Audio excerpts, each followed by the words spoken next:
The notion of one human being taking the life of another is deeply unsettling, particularly when the reasons behind such a grievous act remain elusive. Yet, the idea of someone committing such a heinous act and escaping justice is even more confounding. Regrettably, Jamaica has seen its share of unresolved cases, including notorious ones like the tragic murder of 11-year-old Ananda Dean in 2008 and the harrowing rape and murder of Dianne Smith, a student at Immaculate High School back in 1983. While the list of such cases seems endless, I've chosen 3 particularly enigmatic ones that we hope to shed some light on. From a prominent politician whose alleged sleepwalking led to his mysterious demise, to a cricketer whose untimely death in a hotel room remains shrouded in suspicion. Join us on this exploration of intrigue and speculation as we dive into the unresolved mysteries that continue to cast a shadow over Jamaica's history. These cases, entwined with politics, crime, and sports, reveal the complex and often enigmatic realities of Jamaican society.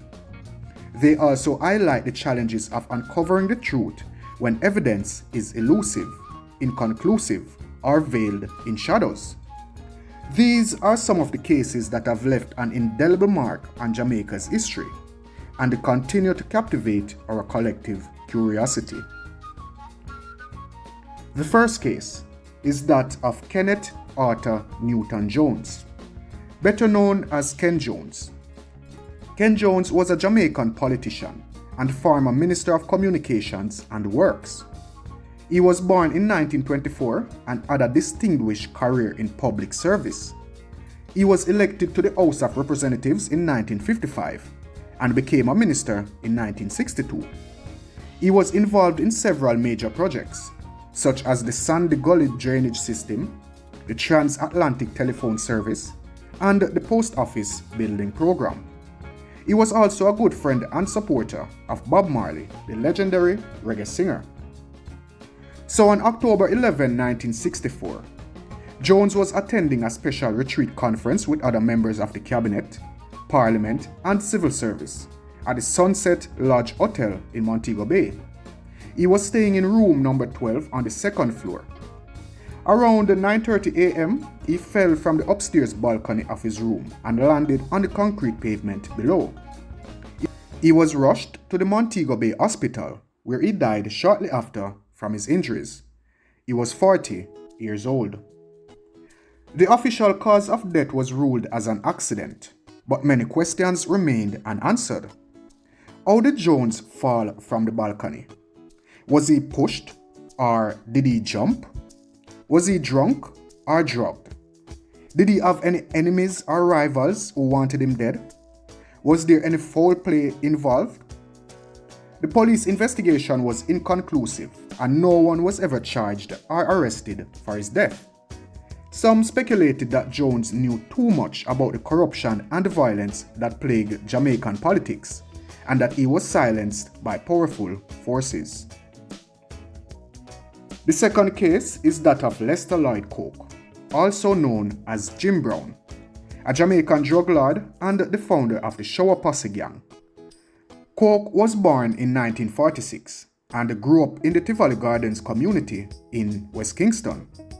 He became a protege of Claudius Massop, a local strongman and political enforcer. After Massop's death in 1979, Coke took over his gang and renamed it the Shower Posse because they showered their enemies with bullets. Jim Brown bankrolled Tivoli. Much of his wealth came from crack dealing in the United States. His gang, the Shower Posse, led the Jamaican assault on the US drugs market. Coke and his gang dealt cocaine and marijuana across Jamaica and the United States, and were responsible for hundreds of murders in both countries. In 1990, Coke and other gang members were indicted by the United States Department of Justice on drug trafficking and murder charges. Coke was arrested by Jamaican authorities and held at the General Penitentiary in Kingston, awaiting extradition to the United States. In February 1992, shortly after his eldest son Mark Jati Coke was shot and killed on his motorcycle, a fire broke out in Coke's cell and he was burnt to death. He was 46 years old. The official cause of death was ruled as an accident, but many doubts remained. How did the fire start in Coke's cell? Was it arson or suicide? Was he killed by rival gangsters or corrupt officials?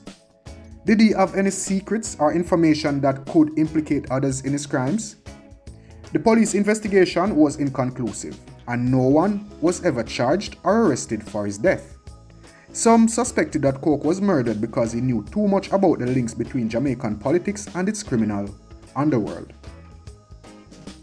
The third case is that of Bob Woolmer, a former England cricketer and Pakistan coach. Woolmer was born in 1948 and had a successful career as a player and coach. He played for England from 1975 to 1981, scoring over 1,000 runs and taking over 70 wickets in test matches. He coached South Africa from 1994 to 1999, leading them to become one of the top teams in the world. He then coached Pakistan from 2004 to 2007, guiding them to several victories and controversies. On March 17, 2007, Woolmer was coaching Pakistan in their second group match of the World Cup against Ireland at Sabina Park in Kingston. Pakistan lost the match by 3 wickets, which meant they were eliminated from the tournament. Woolmer was devastated by the defeat and returned to his hotel room at the Jamaica Pegasus Hotel around 7 p.m. The next morning, around 10:45 a.m., he was found unconscious on his bathroom floor by a hotel maid. He was taken to the University Hospital of the West Indies, where he was officially pronounced dead around noon. He was 58 years old.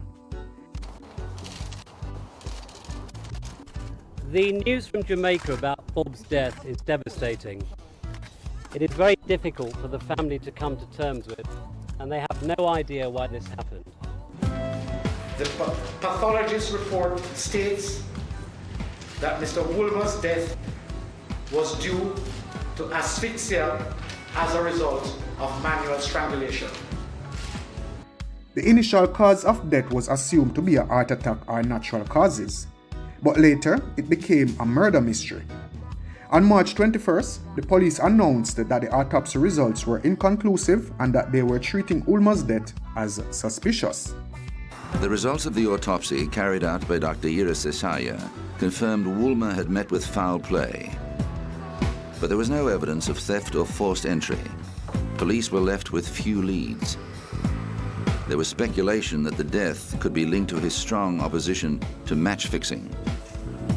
On March 24th, they declared that Woolmer was murdered by manual strangulation and that they had launched a homicide investigation.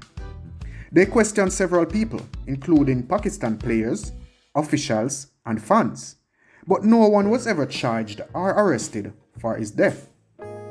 The motive and method of the murder remained unclear.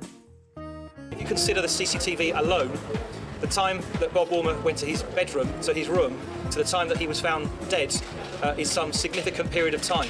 So to go through each of the CCTV on the floor, for the 12th floor, frame by frame, if we're to do our jobs properly, there is going to be no instant result.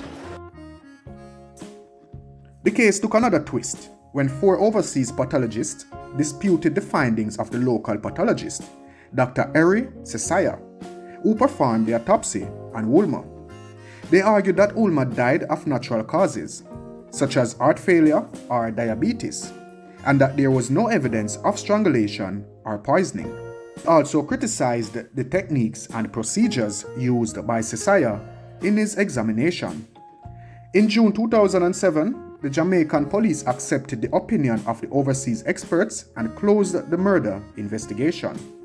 They apologized to Woolmer's family and to the cricket community for the confusion and distress caused by their earlier statements. However, many questions remained unanswered. How did Woolmer die? Was he strangled or did he suffer a heart attack?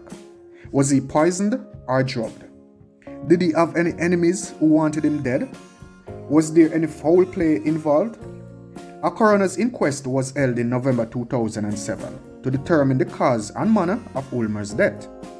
After hearing from 52 witnesses and examining all the evidence, the jury returned with an open verdict, meaning they could not be sure beyond a reasonable doubt what killed Woolmer. These are 3 cases of mysterious deaths in Jamaica that have baffled and intrigued the world. They involve politics, crime, and sports, and they reveal the complex and dark realities of the Jamaican society. They also show how difficult it is to find the truth and the justice in such cases, as evidence is often conflicting, inconclusive, or missing. They remain unsolved and unresolved to this day, leaving behind a legacy of mystery and speculation. If you found this video interesting or informative, please give it a thumbs up. And if there are any more cases that you would like us to discuss or to look at, please let me know in the comment section down below. If you haven't yet subscribed to Elite Jamaica, remember you can do so by clicking the subscribe button. As of now, thank you for watching. See you in the next one.